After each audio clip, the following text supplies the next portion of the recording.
Salut tout le monde, bienvenue dans cette nouvelle vidéo. Aujourd'hui, on va parler du tout nouvel event qui débarque en version française avec le premier tome, à savoir Absolute Power.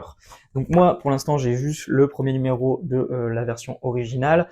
Alors moi, je vais pas suivre en VF, hein, d'ailleurs, l'event. Bon, je vais revenir en détail dans la troisième partie de la vidéo là-dessus. Mais du coup, moi, j'attends un hardcover en fait en VO qui contient juste les 4 numéros de l'event ainsi que les 2 prologues.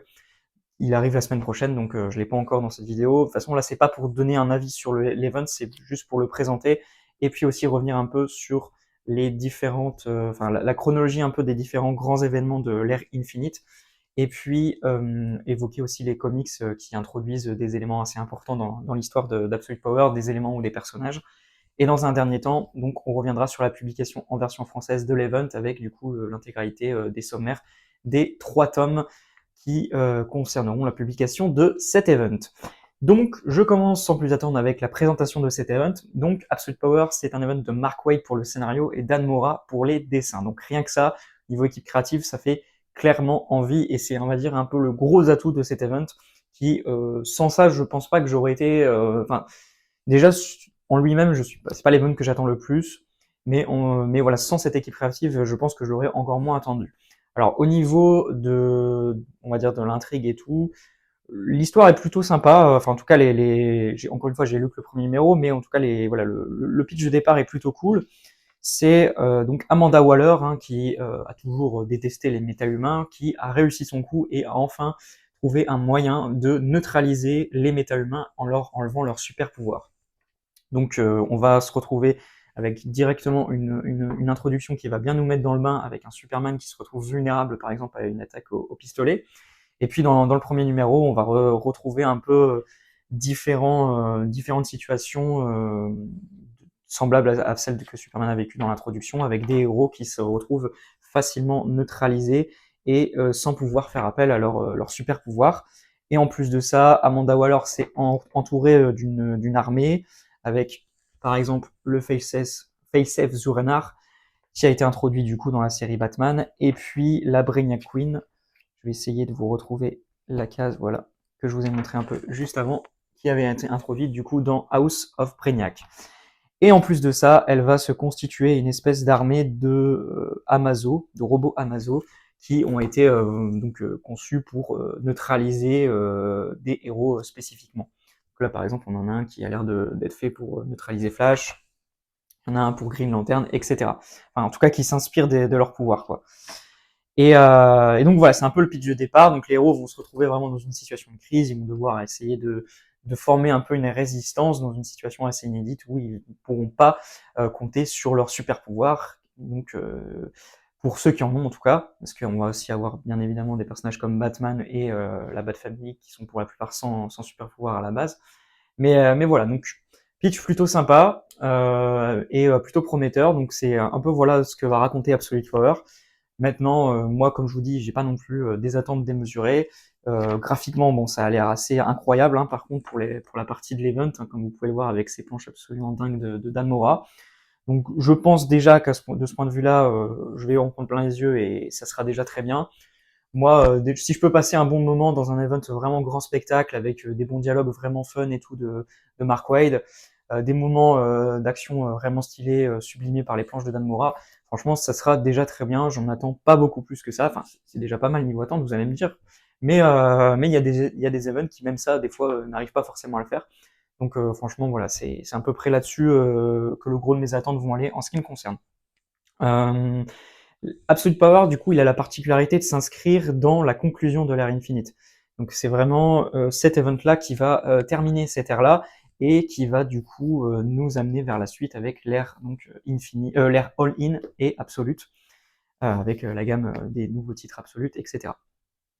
Et donc pour l'ère Infinite, pardon, je suis un peu perdu, j'ai beaucoup de choses à vous parler dans cette vidéo, donc des fois je m'en mêle un peu les pinceaux. Donc l'ère Infinite, en termes de grands événements, elle a débuté déjà du coup avec ces 2 volumes-là, avec du coup DC Infinite Frontier et DC Infinite Frontier Justice incarné. J'ai beaucoup aimé, enfin j'ai vraiment bien aimé ce premier volume, celui-ci vraiment moins et beaucoup plus dispensable.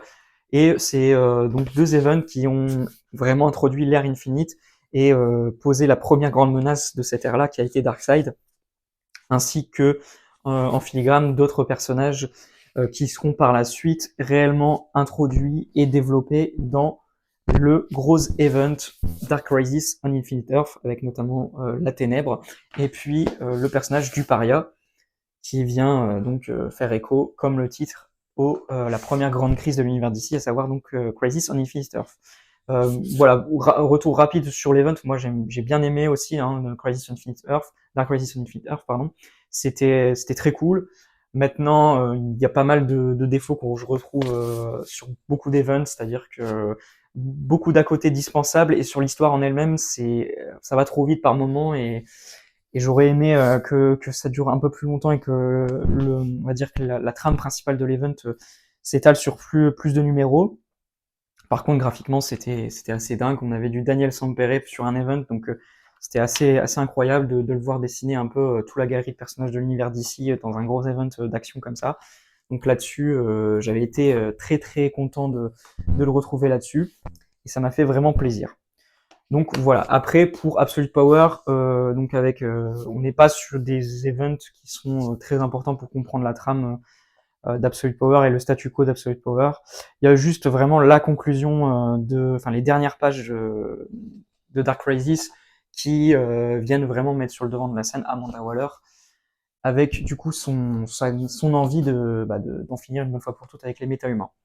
Ensuite, je l'ai pas dans ma collection et j'en parle vraiment pas plus. Il y a eu un event qui s'appelle Lazarus Planet. Bon, il n'a pas vraiment eu de gros impacts sur l'histoire de DC, et encore moins du coup sur Absolute Power.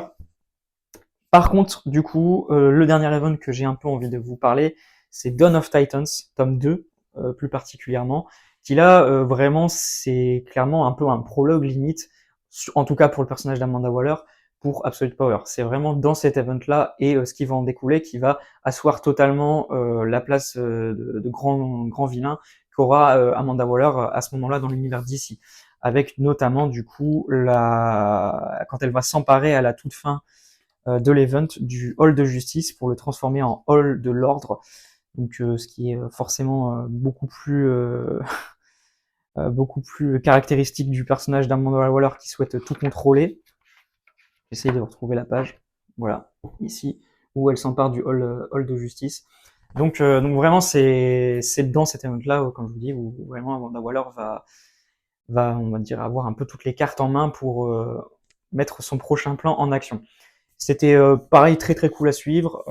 Niveau dessin et tout, en plus, c'était assez génial. Il y avait du Ivan Reis, du Lucas Meyer, que j'ai vraiment découvert avec cet event-là, mais qui, je pense, va vraiment être un dessinateur qui va, d'ici certaines années, bien devenir important chez DC. Et puis Ivan Reis, qui est forcément a fait des merveilles, surtout pendant les années 2000, avec notamment par exemple un event que j'adore, qui fait partie de mes events préférés, à savoir Blackest Night. Donc ça, c'était cool, et comme je vous dis, c'est vraiment à mon sens c'est le plus direct avant Absolute Power déjà, donc forcément, et puis comme je vous dis, c'est celui qui est le plus important pour Amanda Waller. Après, comme je vous ai évoqué rapidement aussi en vous présentant un peu le premier numéro et la trame d'Absolute Power, il y a aussi deux personnages qui ont été introduits dans d'autres séries, donc notamment le Face-Off du Renard qui a été introduit dans la série Batman de Chip Zdarsky. Bon là, je vais pas forcément vous conseiller de vous la rattraper si vous voulez vous lancer dans Absolute Power, parce que c'est une longue trame qui s'est étalée sur pratiquement tout le run de Chip Zdarsky. Donc voilà, je pense pas que ce soit hyper nécessaire d'avoir tous les tenants aboutissants là-dessus. Et après, pour le personnage de la Brainiac Queen, franchement, en soi, elle est apparue quelques pages à la fin de l'event du coup House of Brainiac. Donc c'est pareil, si vous voulez vraiment juste avoir les réponses sur ce personnage-là, vous n'allez pas avoir grand-chose à vous mettre sur la dent dans l'event. Après, ça reste un tome que j'ai beaucoup aimé, donc c'était dans le tome Dawn of Superman tome 3, et puis qui s'inscrit de base dans un run, donc le run de Joshua Williamson, que j'adore aussi sur le personnage de Superman. C'est une très bonne lecture, mais en tant que vraiment prologue ou on va dire point d'entrée pour Absolute Power, je suis plus sur de la réserve, et je pense pas que ce soit hyper nécessaire. En tout cas, ce que moi je le ressens comme ça. Donc voilà, c'était un peu pour résumer les différents trames et points clés de l'ère Infinite, et donc qui, comme je vous l'ai dit, se conclut avec cet event Absolute Power. Et donc pour la publication en version française, on retrouve 3 volumes pour Absolute Power. Donc le premier qui vient de sortir, un premier tome qui sera du coup le plus cher sur les 3, qui coûte 31 € et qui du coup au niveau du sommaire contiendra donc les 2 premiers numéros de l'event Absolute Power, ainsi que les 2 prologues, donc à savoir le FCBD et puis le numéro Ground Zero. Et puis dedans, vous avez tout un tas de tie-in qui étaient attitrés à différentes séries sur des personnages qui, pendant quelques mois, ont publié des tie-in. On a notamment du coup le Wonder Man numéro 11. Donc ça, c'est l'un des numéros tie-in. Du coup, moi, vu que je suivais à ce moment-là la série en VO et que je voulais pas arrêter ma collection, bah, je les avais achetés quand même. Hop, on a aussi par exemple du Green Lantern avec le numéro 13, là, en version originale, moi que j'ai dans ma collection. Et le Batman 151 aussi qui sera au sommaire, ainsi que le Superman 16. En plus de ça, vous avez des tie-ins donc, qui s'appelleront les Absolute Power Task Force 7, et dans le premier tome de Absolute Power, vous aurez les 3 premiers numéros de ces tie-ins. Et vous retrouvez aussi du coup les numéros 13 et 14 de la série Green Arrow. Donc ça c'était pour le tome 1. Au niveau du tome 2 qui arrive rapidement après, donc le 7 mars, on a du coup un seul numéro d'Absolute Power. Donc oui, forcément, vu que c'est un event en 4 numéros, bah, si vous voulez juste suivre l'event, ça va être assez pénible parce que vous voyez, comme vous pouvez voir, avec ce tome 2 qui coûtera 26 €, vous avez juste un numéro pour l'event. Après, vous avez encore plein de tie-in, du coup, avec du Batman, donc 152, Green Arrow 15, Green Lantern 14, Wonder Man 12 et Superman 17.